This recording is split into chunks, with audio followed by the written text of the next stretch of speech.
There is a moment in every supermodel's career when the industry decides they are finished. The phone stops ringing. The covers go to someone younger. The exit is rarely graceful and almost never chosen. Laetitia Casta never had that moment.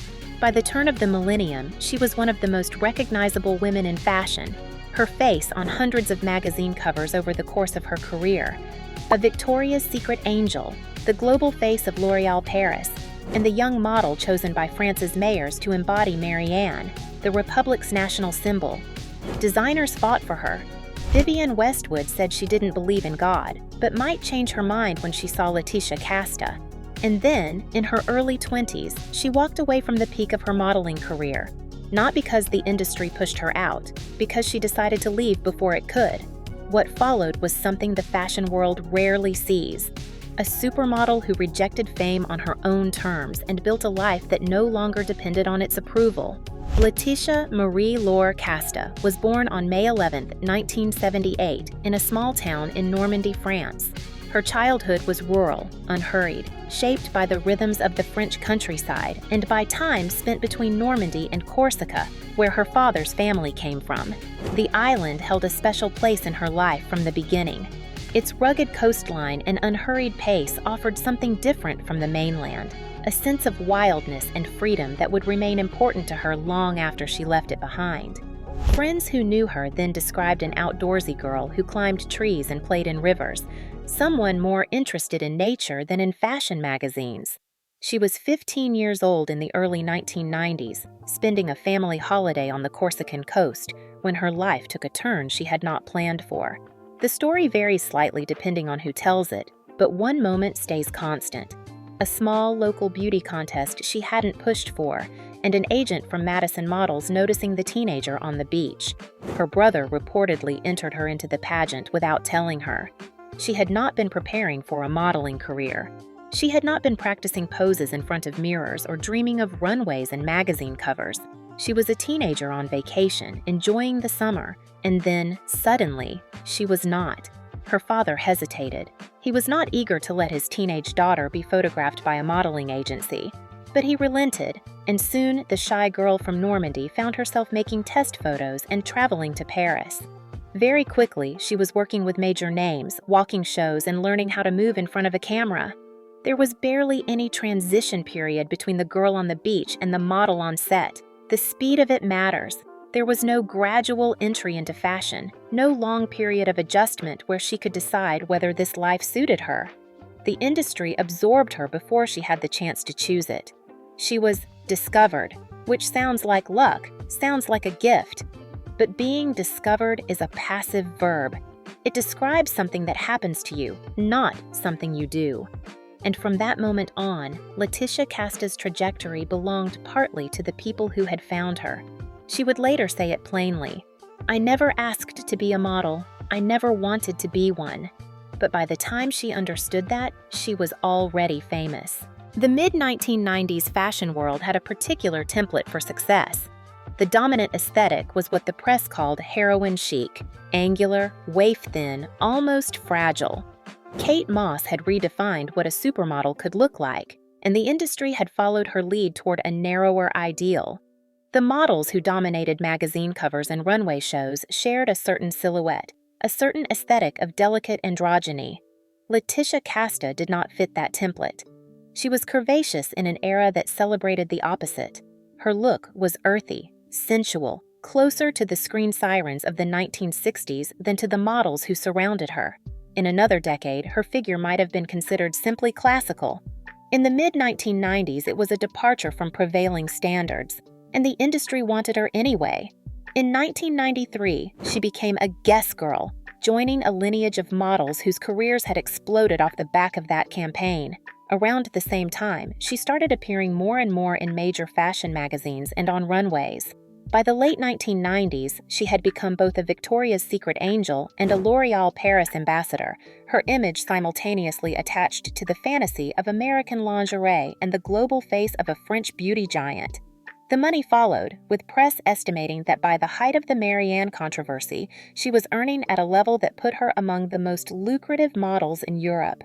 The fashion world's embrace of Casta was often framed as proof of its own flexibility, its capacity to appreciate beauty in forms beyond the dominant template. Here was a model who broke the mold, who proved that desirability came in different shapes. Designers and photographers spoke of her in almost reverent terms. Westwood's comment about reconsidering the existence of God was extreme, perhaps tongue-in-cheek, but it captured something real about the intensity of the industry's response to her presence. Yet being celebrated for your difference is not the same as controlling how that difference gets used. Casta's body was the product. Her curves were marketable precisely because they stood out against the prevailing aesthetic. The celebration was genuine, but it was still the industry deciding what to do with her. She worked with Chanel, Yves Saint Laurent, Dolce & Gabbana. She appeared on cover after cover, ultimately more than 200 across her career. She had won the game she had never asked to play. And somewhere in the middle of that success, she began to understand that winning and freedom were not the same thing. In 1999, the Association of French Mayors gathered to select a new model for Marianne. The choice carried weight beyond fashion or celebrity. Marianne is the allegorical figure of the French Republic, a symbol of liberty and reason whose bust appears in town halls across the nation and whose image has long been used to embody the Republic's ideals. Previous modern models for Marianne had included Brigitte Bardot and Catherine Deneuve, women whose beauty had become intertwined with French national identity. To be chosen was to become, in a symbolic sense, the face of France itself. The mayors chose Laetitia Casta. She was 21 years old. For the next years, the official Marianne bust installed in town halls would be sculpted with her features, placing her in distinguished company and confirming that she had transcended the fashion industry to become a national figure. But the role came with expectations and constraints she had not anticipated. Shortly after the announcement, French and British media reported that Casta had taken up part-time residence in London. The reaction was immediate and furious. Politicians and commentators accused her of turning her back on France by reportedly spending too much time in London, and tabloids framed it as a betrayal of the country whose symbol she had agreed to become. One prominent member of parliament declared that Laetitia Casta had stuck two fingers up at the Republic. Others lamented that a Marianne who seemed to choose London over France was deeply unfortunate, a betrayal of the honor she had accepted. The Association of Mayors publicly expressed unease at what they viewed as a contradiction between the symbol and the tabloid narrative. Her father stepped in to defend her, explaining that she kept a flat in London for professional reasons and that her heart and primary home remained in France, on her beloved Corsica. Casta herself later reiterated that London was a work base, not an exile. The controversy eventually faded, but it taught her something about the cost of becoming a symbol. When you represent a nation, your private choices become public property. Where you live, how you arrange your personal affairs, all of it becomes subject to scrutiny and judgment. The Marianne role had seemed like an honor. It was also a kind of trap. She had become too important to be allowed ordinary freedoms. For many models in the late 1990s, working with Victoria's Secret represented the pinnacle of commercial success. The brand had transformed lingerie marketing into a cultural phenomenon. Its annual fashion show broadcast to millions of viewers, its catalog a fixture in American households. Being named an angel was a career-defining achievement that brought fame, substantial income, and a platform that reached far beyond the traditional fashion industry. Laetitia Casta became an angel, and then she became a problem.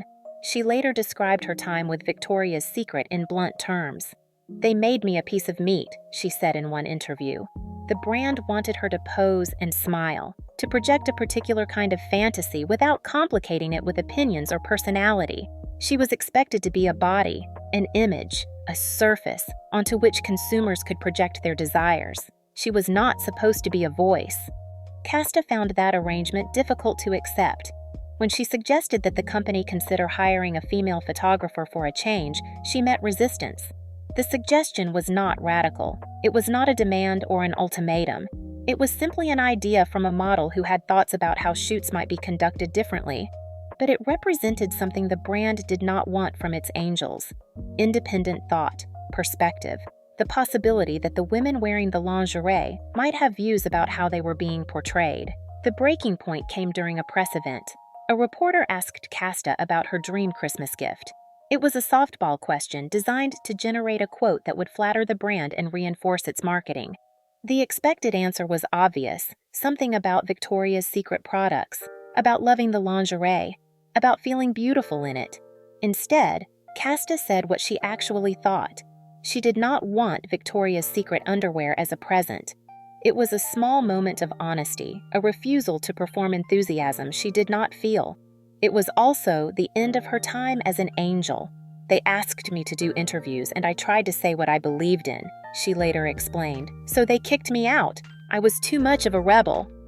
The conventional wisdom in the modeling industry held that alienating Victoria's Secret would damage a career. Casta had walked away from one of the most lucrative platforms in fashion because she refused to be a silent object. By the logic of the industry, this should have been a mistake. It was not. The wider fashion world did not blacklist her for her insubordination. If anything, her reputation grew. She continued landing campaigns for luxury brands. She found mentors among designers who valued exactly the qualities that had gotten her fired. Yves Saint Laurent, who chose Casta to be his couture bride in his final shows, once told her something she did not fully understand at the time. Saint Laurent said to me once, "I hate models," she recalled. And I didn't know what he meant, but now I do. He wanted models to be real women, fighting for what I believe in and giving a point of view. The Victoria's Secret rebellion clarified something for Casta. She had said no to a powerful institution, and she had survived. More than survived, she had been respected for it. The experience revealed a possibility she had not fully grasped before. She did not have to accept the terms the industry offered her. She could set her own. Around the year 2000, Laetitia Casta made the decision that would come to define her career more than any magazine cover or runway show. She stepped away from full-time modeling. She was in her early 20s. She was one of the most recognizable faces in fashion, a woman whose image appeared in advertisements across the globe. She had contracts, opportunities, offers coming from every direction. By every external measure, she was at the peak of her success, the moment when most models would be trying to maximize their earning potential before the industry's attention inevitably shifted to someone younger, and she chose to change course. The decision was not impulsive. It was not the result of a single bad experience or a dramatic falling out. It grew from the accumulation of everything she had experienced since that Corsican beach in her teens. She had been discovered without asking to be discovered. She had been celebrated for her body without being heard as a person. She had become a national symbol and lost her right to ordinary privacy.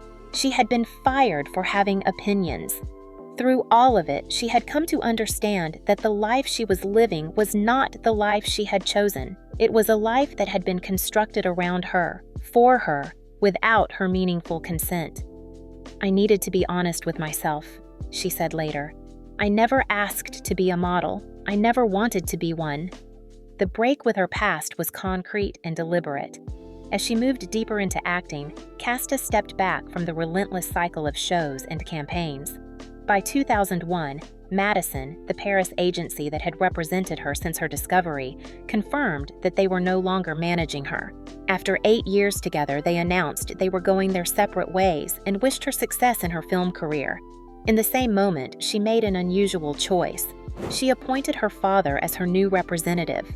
The decision removed the traditional industry middlemen from her life, placing control in the hands of someone she trusted, someone whose interests were aligned with her well-being rather than with maximizing her commercial value. Her personal life was also shifting. In 2001, she welcomed her first child with photographer Stéphane Sednaoui. Motherhood was approaching just as she was redefining her career, and with it came a new set of priorities. The fashion world watched her pivot with confusion. Why would someone who had everything choose to leave the center of it? The question assumed that fame and success and wealth were self-evidently desirable, that anyone rational would want to hold on to them as long as possible. Casta's answer was that she valued something else more. She wanted honesty. She wanted control over her own life. She wanted to stop being a product and start being a person. Stepping away at the peak was not a retreat. It was a declaration. Having left the runway's constant churn behind, Laetitia Casta faced the challenge that confronts every model who attempts to transition to acting, proving that she was more than a beautiful face. The skepticism was built into the industry's assumptions. Models who became actresses were often dismissed as dilettantes, celebrities trading on their looks rather than developing genuine craft. The history of such transitions was littered with forgettable performances and abandoned ambitions. Casta approached the problem with the same stubbornness that had gotten her fired from Victoria's Secret. She would earn respect by doing the work, by taking on roles that demanded more than her appearance. Her big screen debut had actually come just before her modeling slowdown. In 1999, she appeared in the French family comedy Astérix et Obélix contre César, playing the beautiful Falbala. It was a lighthearted introduction, a role that relied more on her charm than her dramatic range. But it was a beginning, a first step into a world she intended to make her own. Over the following years, she sought out more demanding material. She starred in the period drama Les Hommes Forts in 2001, directed by Raúl Ruiz. She appeared in the Spanish film Gitano in 2000, working alongside dancer Joaquín Cortés. The early reviews were not universally glowing, but they took her seriously. Critics acknowledged that she was not simply parachuting in for a vanity project. She was attempting to build an actual career. Some called her the new Brigitte Bardot, a comparison that would prove almost prophetic given what came next. The breakthrough arrived in 2010 with Gainsbourg, A Heroic Life, a biographical film about the legendary French musician Serge Gainsbourg. Casta was cast as Brigitte Bardot, the 1960s icon who had been one of Gainsbourg's great loves. The role required her to embody a woman who had also struggled against being reduced to a physical object, who had also fought throughout her career to be seen as more than a desirable body. Casta understood that struggle intimately. She brought something personal to the performance, a recognition of what Bardot had experienced that went beyond imitation. The film earned her a César Award nomination for Best Supporting Actress, France's equivalent of an Oscar nomination. It was validation that her gamble had paid off. She was no longer a model trying to act. She was an actress. In 2017, she took the stage in a French adaptation of Ingmar Bergman's Scenes from a Marriage.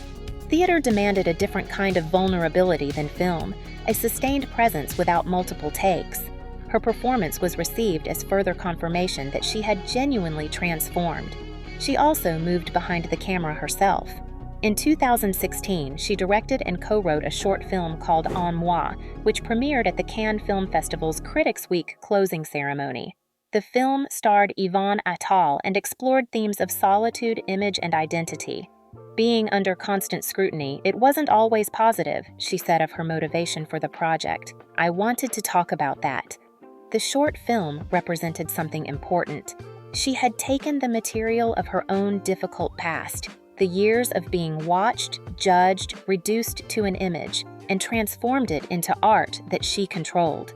The transition from model to actress to filmmaker was complete. Laetitia Casta's withdrawal from fashion was never total disappearance. She had rejected the industry's demands for constant availability, not fashion itself. The distinction would become clearer over the years through her pattern of selective engagement, her willingness to return when the circumstances felt right. She continued her long-standing relationship with L'Oréal, appearing at Cannes Film Festival events and in campaigns for the brand. But she chose when and how to participate, declining opportunities that did not interest her, accepting those that did. The ambassadorship remained on her terms rather than the brand's. Her personal life settled into something far removed from the chaos of supermodel fame. She became a mother, first with photographer Stéphane Sednaoui and later with Italian actor Stefano Accorsi. Years afterward, she married French actor and director Louis Garrel, and together they welcomed a son. The public knew the headlines, but what they rarely saw was the ordinary family life she built around them, deliberately protected from the cameras that had once followed her everywhere. She also devoted time to causes she believed in, though always selectively. In 2008, she marched in Paris to call for the release of Colombian politician Ingrid Betancourt, who was being held hostage. In 2016, she was named a UNICEF Goodwill Ambassador, lending her voice to advocacy for children's rights. Her public engagements were purposeful, aligned with her values rather than her visibility, chosen for meaning rather than exposure. Then, in January 2020, she did something that reminded the industry she could still change the temperature of a room just by walking into it. She returned to the runway. Designer Simon Porte-Jacquemus invited Casta to walk in his Paris show, and she accepted. At around 40, she stepped onto the catwalk alongside a new generation of models, her presence instantly reframing the entire casting. The fashion world treated it as a moment, a supermodel of the late 1990s, long distanced from the runway grind, reappearing not out of necessity, but out of choice. The Jacquemus show was not a return to full-time modeling. It was a visit. Casta came back for one show, for one designer whose creative vision interested her, and then she stepped away again. The appearance demonstrated that she had not rejected fashion out of bitterness or burnout. She had rejected its terms. When those terms changed, when she could participate as herself on her own schedule, she was willing to engage. The pattern held. She appeared when something captured her interest. She declined when it did not. The industry that had once absorbed her without her consent now had to ask permission. Laetitia Casta's story does not end with the familiar arc that shadows so many careers built on beauty. She did not burn out. She did not disappear. She did not become a cautionary tale whispered to younger models about the dangers of fame. What she became instead was evidence that another path is possible, one where a woman can step away from the machinery of an industry built to consume her and still remain entirely herself. Casta proved that saying no to a major client did not have to end a career. She proved that stepping back while the world still wanted more of her did not equate to failure. She proved that a model moving into acting could be taken seriously when her commitment came from conviction rather than vanity. And she proved that a private life could exist, even flourish, after her face had once been chosen to represent an entire nation. None of this was guaranteed. The Victoria's Secret episode could have derailed her. Leaving her agency at a pivotal moment could have stranded her without support. Early film roles could have confirmed every skeptic who believed she was simply passing through. But she held to something deeper than momentum. She wanted honesty. She wanted control. She wanted to be a person before she was a product, and she shaped her choices around that truth. Her resistance was never loud. She did not wage a public war against the fashion world or position herself as its reformer. She simply made decisions, small ones, steady ones, that accumulated into a meaningful break. She questioned who photographed her. She refused to echo marketing lines she didn't believe. She replaced industry handlers with someone she trusted. She chose art house cinema over the easier path of Hollywood spectacle.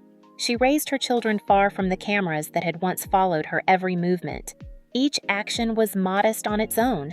Together, they formed the architecture of her escape. There is a version of her story that reads like a fairy tale.